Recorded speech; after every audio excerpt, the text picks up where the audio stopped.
Hey, Facebook, part 2 of our 3 million Facebook friends holiday Christmas special Q&A. Sorry for the weird random strobe of light on my forehead and the bruise. Oliver always gets the you-know-what kicked out of him in the flashbacks.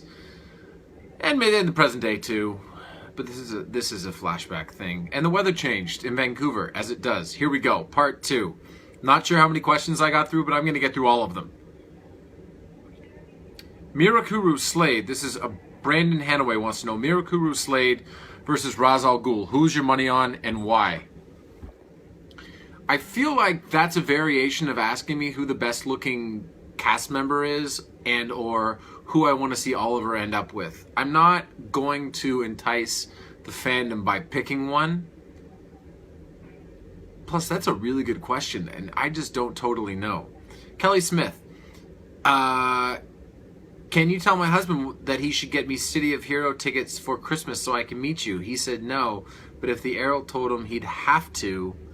Well, Kelly Smith's husband, we are going to have a good time. Going to be in Birmingham this May for a City of Heroes event.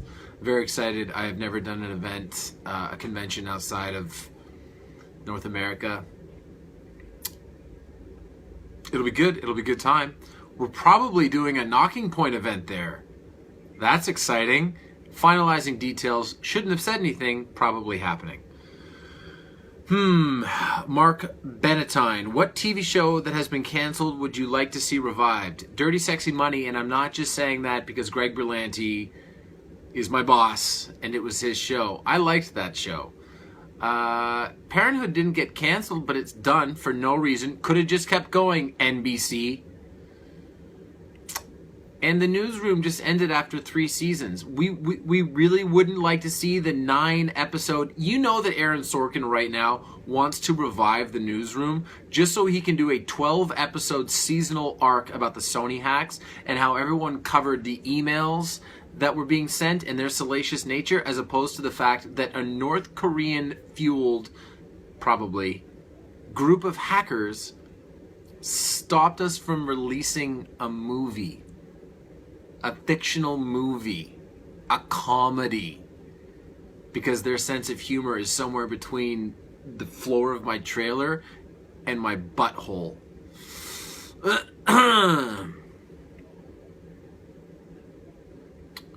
And if you would like that situation elaborated on more eloquently, there is a great article on Deadline that is an interview with George Clooney. What was the question? Oh yeah, I want to see Aaron Sorkin, who wrote a beautiful op-ed letter to the New York Times, or op-ed piece. I suppose it's a letter. It's Aaron Sorkin, it doesn't matter, it's Sorkinese. Wrote a beautiful, beautiful piece about that. He should just revive the show and do an entire season about the Sony hack. Julie Gray Bullington, what was the final total raised for Fuck Cancer? Pardon my language. The Represent website shows the total shirts sold, but not the amount raised. Side note, whatever happened to the sweaty F Cancer t-shirt from the second relaunch campaign? It's hanging around. We'll do something with it. I'll get it sweaty. One of the things that I've realized, answer the second question first, is that doing charitable things is fun. It's also a lot of work, and I film a television show, which I've gotten more breaks from this year, but all things are relative.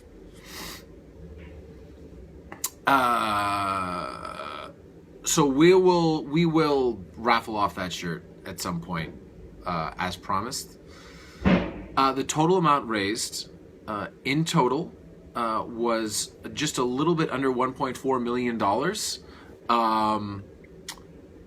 A very high percentage of that went to Fuck Cancer, the charity. I'd love to say that all of it went there, but t-shirts don't materialize out of midair. The people that Represent provide a wide margin, and one of the cool a small margin for them, a wide margin for the charity. And one of the cool things is that as we sold more, the cost of making the t-shirts went down. But I know that Fuck Cancer is going to be doing some press as it relates to their charity and this campaign, and they can probably provide that answer better than I can. All I know is that it was enough money that they made me a board member. Tiffany Hadnagi Coop. I can't pronounce names. My husband wants to know, how sweaty does your butt get in those Arrow crime fighting pants? What that question kind of sounds like is when you're in 8th grade and you walk up to a girl and you say, I have a friend who likes you and he wants to know, like, are you dating anybody, or is it really your husband that wants to know? I'll tell either of you. I don't care. It doesn't get sweaty. Maybe it does. The Arrow suit, which I actually get to wear today for the first time in a very long time, because I get to take pictures. It's an annual Arrow Christmas thing that we do, where we have Santa come and the kids can take pictures with Santa and pictures with Arrow, and fun times. That suit lives in 2 spaces: way too hot or way too cold. In the summer, there are days when I lose like 6 pounds. There are days where I'm like, can you maybe schedule some shirtless stuff for tomorrow, because I'm wearing the Arrow suit all day and I'm going to lose 6 pounds and be ripped. So yeah, there's your answer. Nicole Chong. When Emily is typing as Felicity, does she actually type specific things like computer code and commands programs, or does she just type in random stuff? It is not for me to answer. That is for Emily to answer. I'll try to get Emily for one of these Q&As, and that's the first thing that I'll ask her. But for now, I'm not going to step into the world of Felicity Smoke. It's not my world. Barbara Percy Dodge. What is the ETA of your wines being available in your homeland, Canada? Fellow Canucks want to know. Good question. We would basically have to start a second company to sell wine in Canada. They make it so laughably cost prohibitive that it's just not something that we're interested in doing. In all fairness, our company began in the United States, and there are still several states within the United States that we cannot service. But Drew and I, who run Knocking Point, are holidaying together. We didn't want to bring our families, but we are. That it's sort of our annual brainstorm for Knocking Point. So I could probably answer this question better after the break, but I will tell you that there are no imminent plans, despite my best intentions. That being said, for the UK event, the Knocking Point event that I announced, even though I shouldn't have, we are going to bring wine for that. So maybe we'll throw a Knocking Point party in Canada, hopefully in your city, and we'll be able to bring some wine for that. But as of right now, we are working on servicing the entire United States and building up our wine club. I should do a shameless plug for the wine club. Watch this.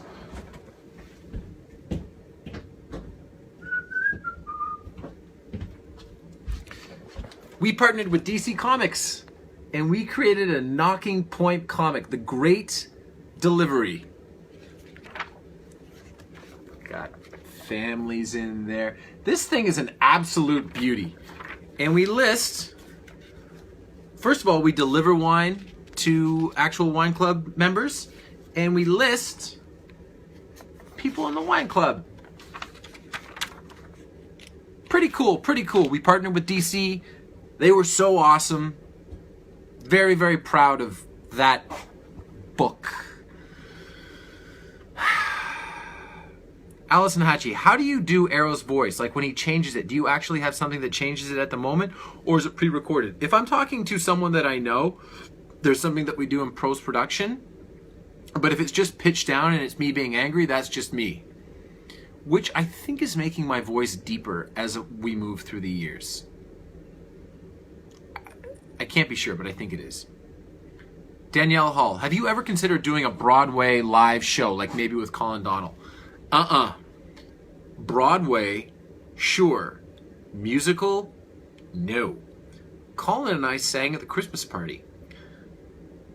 It had maybe been too long a day for me to sing. I can't hang with Colin Donnell sometimes. There was a point in the day where I wanted to have water, and he ended up convincing me to have a gin-based cocktail. What? I love Colin. It was so great to have him back. So maybe we'll be on Broadway together, but we will not be singing. Plus, I can't dance at all, even a little. Michelle McLaurin.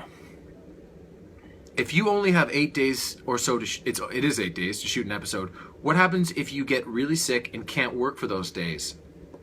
Never happens. We've had 1 or 2 insurance days on the show, and that's essentially what it's called. It's called an insurance day. We had one time where last year, right around this time actually, right at this time, I pulled a muscle in my neck, and there was the scene where Sarah and Diggle and Oliver are sparring, and then afterwards they compare scars. I wasn't well enough to do that, and I couldn't go to the gym. So we pushed that into the new year, and every once in a while, we've never gotten really behind on the show with insurance days, but we have gotten into scenarios where we'll work a Saturday. But I've never been sick. I've gotten incredibly dehydrated, which is when I discovered taking IVs because I got food poisoning. But I've never gotten sick to the point that we had to cancel multiple days of the show. And I hope I never do. I hope I never do. Patsy Pesatilla Jr., how many times shooting the stick fighting scenes with Roy and Dig have you cracked one another in the hands? Never. Ever. Manu, in episode 14 of season 1, when we were training with sticks on the island in the freezing cold, kept rapping me on the fingers, but the difference is he was doing it on purpose. And it elicited the type of reaction that we wanted in the scene, so I wasn't mad. I was mad, but I understood. Joanna Coyote, what Christmas song do you find yourself singing, thinking a lot currently? You know Sam Smith singing "Have Yourself a Merry Little Christmas"? Whew.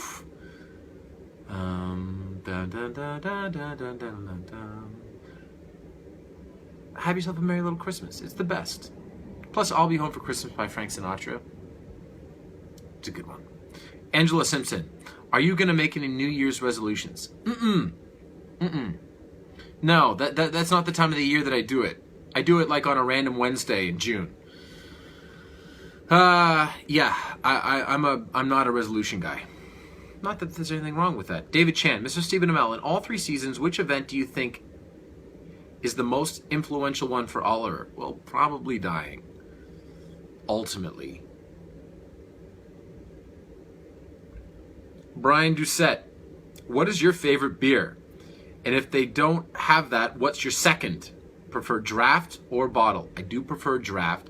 My favorite beer is Rogue Dead Guy Ale out of Oregon. Rogue Brewery. They make good stuff. Sonia Lazardo, during your Comic-Con, you shared that there were little things that you've always wanted Oliver to do, and that some of those things happened in episodes 3, 4, 8, and 9 of this season. Now that all 9 episodes have aired, can you share what those things were? Sonia, you can't ask me for specific things to an anecdotal answer that I gave several months ago, because I can't remember the exact context. I will say that in episode 4, well, I liked using a gun in episode 3. That might have been it. I liked having a really good scene with John Barrowman in episode 4. I liked the fact that we got to see a little bit of humor from Oliver in episode 8. And I can't remember what it was for episode 9. I think I did pretty well on that one. Alexander Nicholas Martins. Can you tell us one lie and 2 truths about the second half of season 3? I can kick a window so hard that it messed with a VFX shot. I can break a satellite phone, a real satellite phone, like one that is made to be indestructible, or at least very difficult to destruct, I can break with my bare hands multiple times.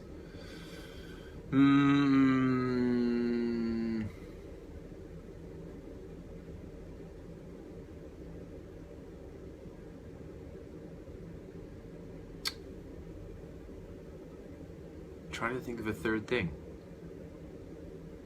I'm usually very good at this.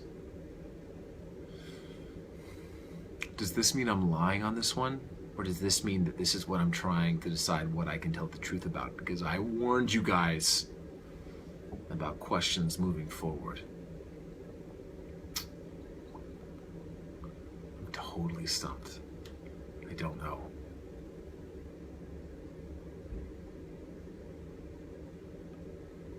Oliver rides on a boat.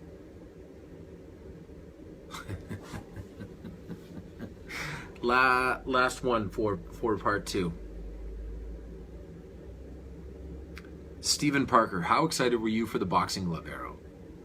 I was cautiously excited because I wanted to make sure that it was done correctly, and I think that we did it correctly. I dare say that we did it organically. Big ups to the VFX department because I thought that whole sequence was kind of cool. All right, that's it for part 2. How many more of these do we have? We're going to have one more part. Facebook, this is cool so far. Thank you.